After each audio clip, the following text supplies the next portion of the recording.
Welcome back to my channel. If you're seeing this video, you probably saw the cosplay video that I uploaded before this, so feel free to give me a shout. Let me know how you liked that video. It was an experiment to see how the video essay format worked for me, putting it together because I am a writer by trade. You saw the title of today's video. It's going to be a little bit different, and I figured if I'm going to be starting off this channel, one of my Adag's mottos that I'm going to want to ascribe to is the gray, the gay, and everything in between. We're just going for it, girlies. I think that's important to have discussions, nuanced discussions about what the gray area means, and there is a gray area to most things. And I think that there is an important distinction to be made in media, in everyday commentary, in just life, where there are some great discussions about nuance and where it's warranted and where it's not. And like I said, you've seen the title of this video, so a big part of gray, not only is it part of the colors that I've had in this brand, but it's also in my identity. I am in the LGBT community. I identify as a gray ace, specifically pan-romantic gray ace. Obviously, your identity can grow and evolve. Just to be candid, I am still exploring quite a lot and evolving that over the course of my timeline. But one thing I really don't see a lot of in coming out videos, and trust me, over the last year or two, I've seen a lot of coming out videos, is about knowing whether you were ace or not. And I'm going to use the term ace for asexual. It's just a very common modifier and thing to talk about it. It's like a shortener. It's like a shortened version, a little shortcake sweet version for you. I think a lot of people say and use language that they always knew that they were attracted to other women or other men or didn't have a gender of preference at all. And I think when you're ace, it's a lot harder to make those assumptions. I did a little essay for you and I'm going to read from it, and I wanted to talk through some of this and shed some light for my fellow people who might be questioning, even younger. If you're questioning whether you're ace or whether you're worried about belonging or feeling like an imposter, I am here to dispel all of that for you. I'll be your LGBTQIA+ fairy godmother, if you will, if you'll have me. Picture this. It's 1999, a time when Napster was at the forefront of music streaming, or the closest to what we had at the time. Listen, millennials, we had to download things through Napster, Bearshare, Kazaa, LimeWire, you name it. Many computers were destroyed. RIP to my poor father that had to constantly fix our computers that we broke for downloading music, videos, songs, and anime. That took days. Boomboxes were all the rage, and the Backstreet Boys had every girl from age 5 to 25 absolutely spellbound. Except me, of course. Everyone else felt the effects of the spell of their sexual wiles, while me, a child devoid of feeling sexual attraction, simply felt different.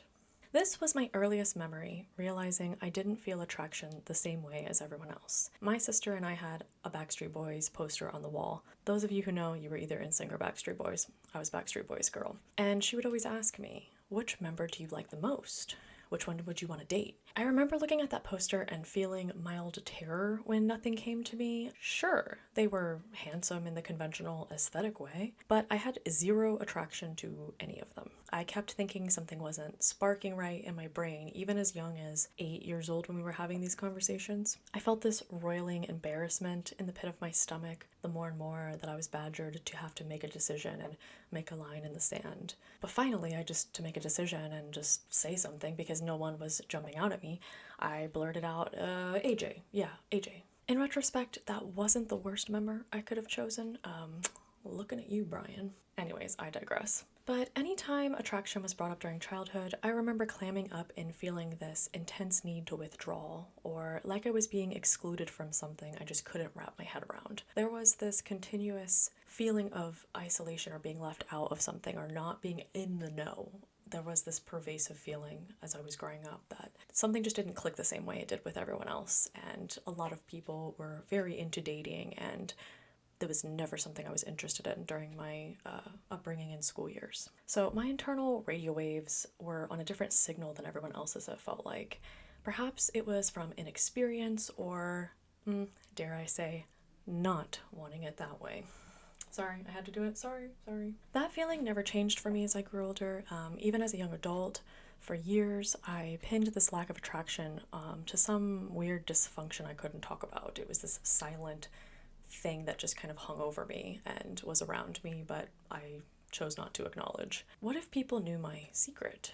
Clearly, I was the problem and the broken one, is what I always thought. I was so scared to verbalize this feeling that I'd get ousted or ostracized. Even in my young adult years, it created problems in my relationships where my lack of initiation made a lot of people I was with feel unattractive, unloved, and I was very baffled at this. I didn't lack libido necessarily, which we'll go over all these terms later, but I lacked an urge until I had an emotional connection, and even when I made those connections, many times that type of attraction was intermittent to me. I'm hardly the only woman who's dealt with pressure like this. We've always been held to heightened standards because a lot of our worth was dependent on the ability to have children, families, be trad wives. There's tons of subtopics we could go into here. It was preposterous to think that women would want anything contrary to just finding a good man, settling down, and starting a family, because that was just what you did. As a child, I even had little pictures of little cats that had families, and the cats had little sisters, and the sisters had kids, and it was just this happy little rainbow family. That's what's funny. They were all markered in different colors of the rainbow. So refusal growing up in the 90s as a millennial wasn't modeled for me, and it wasn't even seen as an option until more recently in my life. I grew up in the South, and that just wasn't something I remember seeing until I was older. And older being closer to like preteen years, maybe 10 years old. I remember one of my first instances of seeing a same-sex couple kiss was, funny enough, I would get myself up early in the mornings before going to school, and I would watch a lot of music videos. And it was something I still love to this day. Christina Aguilera's Beautiful was the first time I'd ever seen, I think, two men kiss. And I remember a family member being so grossed out seeing that on the TV one day when I was getting ready, because I didn't think anything of it. I would get up, I'd watch Sailor Moon, and I would get my lunch ready and get ready for school. That always stuck with me as a marker that didn't really process, but I just remember feeling very confused because I was, I think, 9 or 10 at the time. So keep in mind, I was 8, had the Backstreet Boys, crisis, and in general, just I had one crush, and I thought I had a crush, and then that kind of went away because reasons. But after that, I just wasn't interested. So that was my introduction and the only exposure I really had. I never knew of any same-sex couples around me. None of my family was. It wasn't discussed. And if you are a kid of the 90s and 2000s, you know that, the slur being told that, oh, that's gay was very, very commonplace. I feel like kids who wish they grew up in that era, let's just say inclusivity was not at the forefront, even in the slightest speck of possibility. Suffice to say, I didn't know what asexuality even was until I was in my mid-20s. And even then, there was this feeling by its very name that I was confused and didn't feel like I belonged to it, because there was this like all or nothing concept or notion. You either had sex or you didn't, and asexual meant you didn't, right?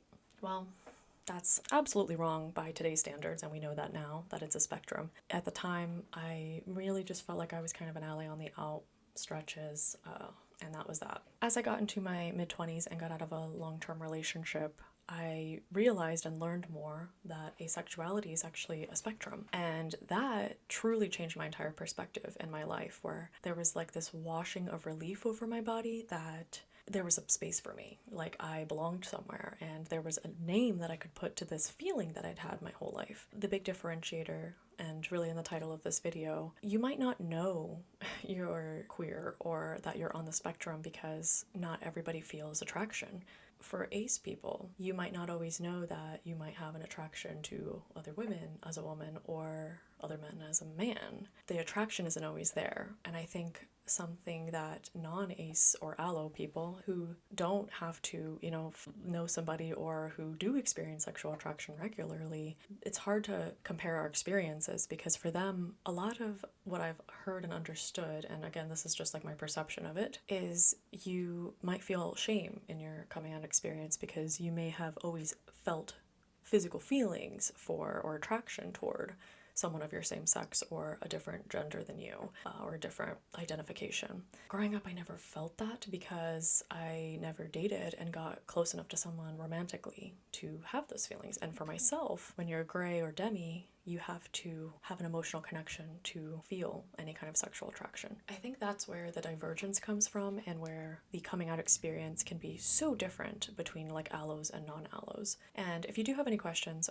feel free to let me know in the comments if I am talking in tongues and you don't necessarily catch on to everything I'm saying. I'm happy to go into some more detail in like a future video if that is something that you're interested in. I just want to affirm you that if you're not sure, it's okay.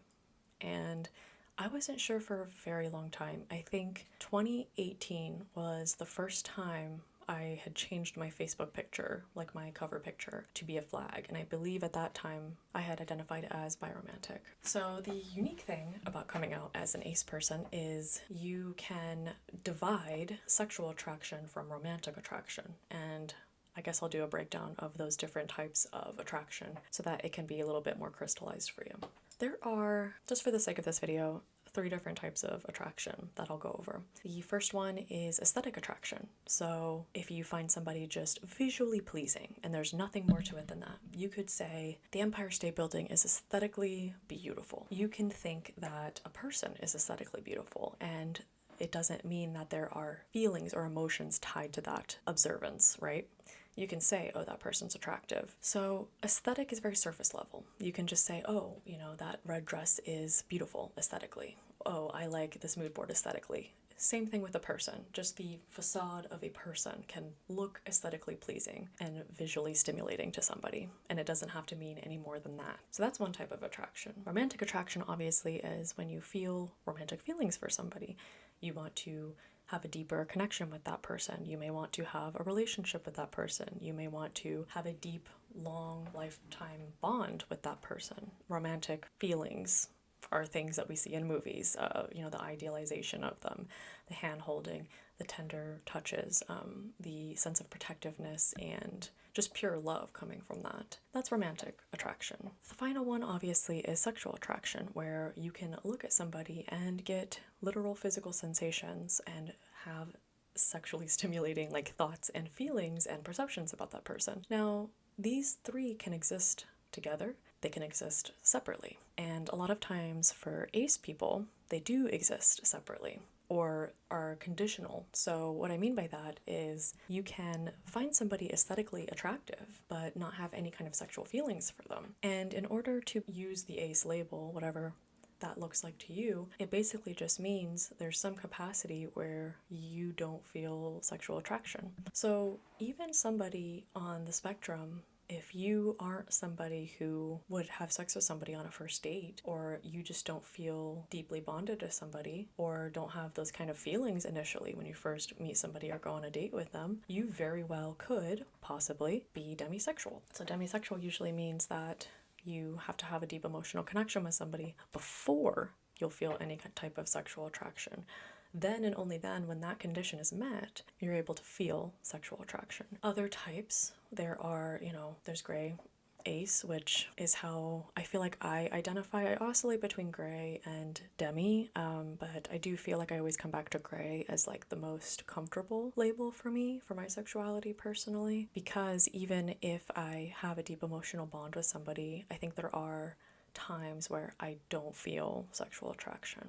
And again, that's valid, but imagine navigating these kind of spaces when you don't have the language to understand all of this, right? Again, going further over on the other side of the spectrum, there are people who experience repulsion when they think about any type of sex in any capacity. As we know, there are lots of things that constitute a sex, right? It's quite interesting when you look at it in this nuanced view, because there are so many people that can have this as part of their identity, and they might not even, number one, realize it, or number two, ascribe to it, because they may have been like me as a little mid-20s person thinking I can only be ace or be accepted into this portion of the LGBTQ plus community if I never have sex. If I have sex, it means I'm not ace. It means I have to hand in my ace card, and it doesn't matter anymore. Like, I can't call myself that. That is such BS. There is, at my time, being officially in the queer community, or like perceiving myself as being in the queer community since 2018. I feel like people are so worried about being called imposters, and there's a lot of infighting, especially with, straight passing couples and things like that. I find it so exhausting, and nobody knows their identity better than themselves, right? And even then, it is fluid. You're allowed to change your mind with the introduction of new information, which is one of the hallmarks that I want this channel to be as well. I want to be able to learn and grow from the community that I'm building here and the people in my life. It's okay to say that you were wrong or to update your views. Eventually, in 2018, labeled myself as bi-romantic gray ace. And then over the years, I realized that bi wasn't, it didn't fit me anymore, because the more I explored what felt attractive to me, or like what the types of people that I was drawn to, I found that gender didn't matter at all. And it didn't matter like how somebody identified or if they were cis or trans or anything like that. And before I go further, I know that there is a big debate about bi versus pan, and I want to honor the way that you label yourself. A lot of bi people do think that that label fits them and it encompasses every gender, and I celebrate that and totally think that you're valid for that. For me, the pan felt like it fit better, pan romantic. So I eventually evolved from bi to pan, and eventually just started saying pan romantic because I think it was an easier umbrella term, and I did feel like my attraction and the people I was drawn to were very androgynous people. So for my personal stance and like my personal identity, that felt like it fit better at that time. And this was closer to like 2020 era, 2021, and it continued to grow and evolve, and there's still things that I question to this day and that I am exploring. So I want you to know that if you feel queer, if you identify that way, no matter what that looks like, you are queer. If you are just ace. If you're ace, you belong in the LGBTQ community.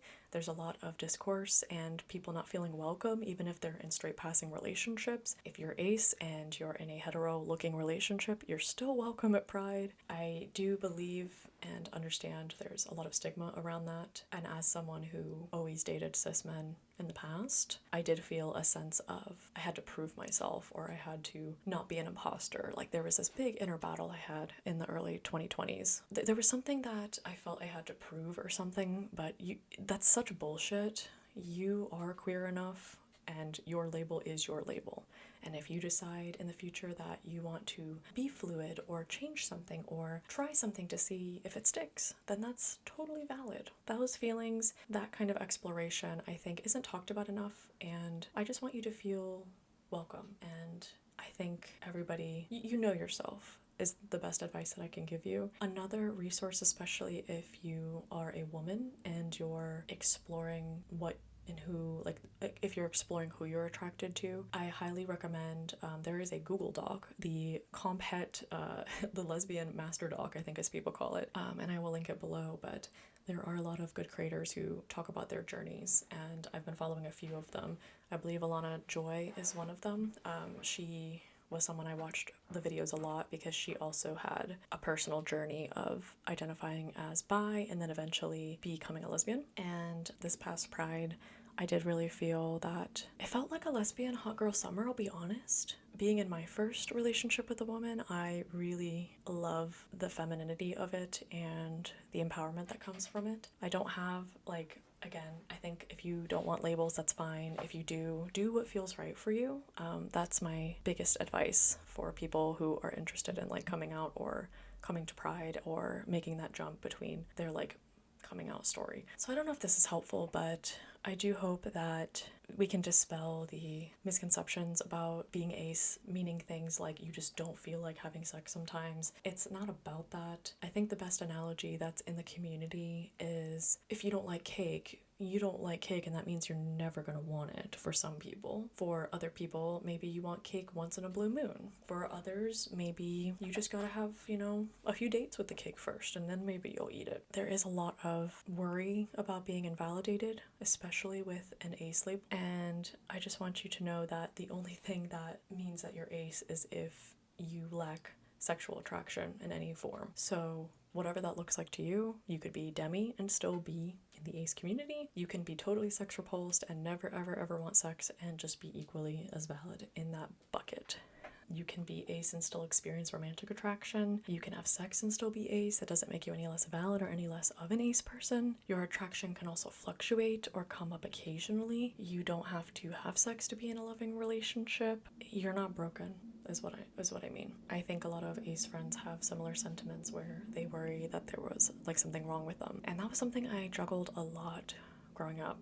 Is everybody dated, and that was so normal and it felt so foreign and strange to me. I just want you to know that you're allowed to fluctuate. You're a human being. We are not stagnant. We are always changing, even if we don't want to. We are always changing and growing and evolving into the best version of ourselves, hopefully. So if I could give past me advice on discovering this sooner, because I'll be honest, I wish I knew this way sooner, and I'm so happy there's more resources and education out now about this. But just give yourself permission to be honest. Have a internal or like very frank discourse with yourself, and oftentimes the self-reflection and exploration will be in your gut, and you'll know exactly how you feel if you just give yourself that quiet reflection time to figure it out. Your intuition wants to be heard. It wants to come up to the surface, so give it space to breathe and give it space to exist. You know, chances are, if you're still questioning, you may not feel a certain type of way. I think one thing I didn't cover is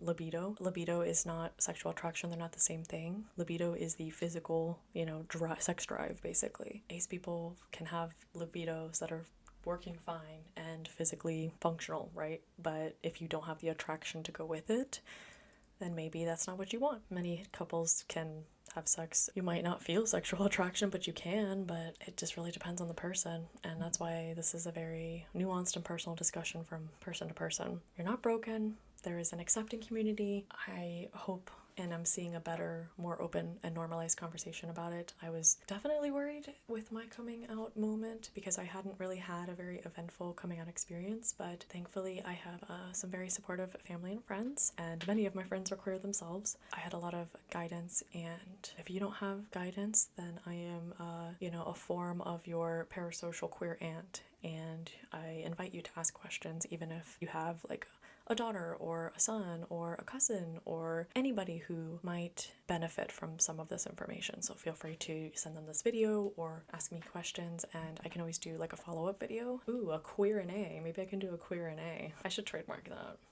Who am I? I'm such a good writer. You're loved. You deserve to be with someone who accepts you for every part of your identity, regardless of whether it's asexuality, whether you're bisexual. All are valuable and valid identities. And I do want to shout out the bi girlies and guys, and theys and gays and everything in between. But especially, I think bi can be a very sensitive topic when you talk about coming out experiences, because there is a lot of bi erasure, and I don't want to discount that being bisexual is a very valid identity, and it is one that many hold dear. So it's not a stepping stone identity. It is something that people experience for a time, and they might grow into something else, or it might be something that is a mainstay for them. Just honor what people say they are, is all I'm going to say. So I would love to continue to be, a mouthpiece on this channel for the ace community. Any child that looks at a poster of a boy band or a girl band and feel nothing, they can take comfort knowing it's not your fault. You're not dysfunctional, you're not broken, you're asexual, and that can be a very beautiful, loving thing to know that about yourself and accept you for who you are. And PS to the end of my little essay I've been referring to here that I wrote, AJ, you're still alright in my book, but I definitely don't want to sleep with you. I hope that my coming out experience helps give you some insight into yourself and gives you some really good questions to ask and some things to explore if you're experiencing any of the things that I was experiencing and questioning, right? It's all about asking questions. Leave me a comment and feel free to, like and subscribe. There's going to be more, queer related content, video essays, commentary, and just general things. I'm kind of doing what I grew up in as I was a kid called The Wheel. So I am going to be trying out different types of content. Like I might try to comment on some videos. I am a big fan of like anti-scam content, and expect more and a variety of different types of things. I'm going to try to see, what the algorithm says and what kind of community I want to build, but I do want to be with other, queer progressive people who are interested in the alternative community and, the fight for acceptance, equality, inclusivity, and validity in everybody's identities. So thanks so much for watching, and I will see you in the next video.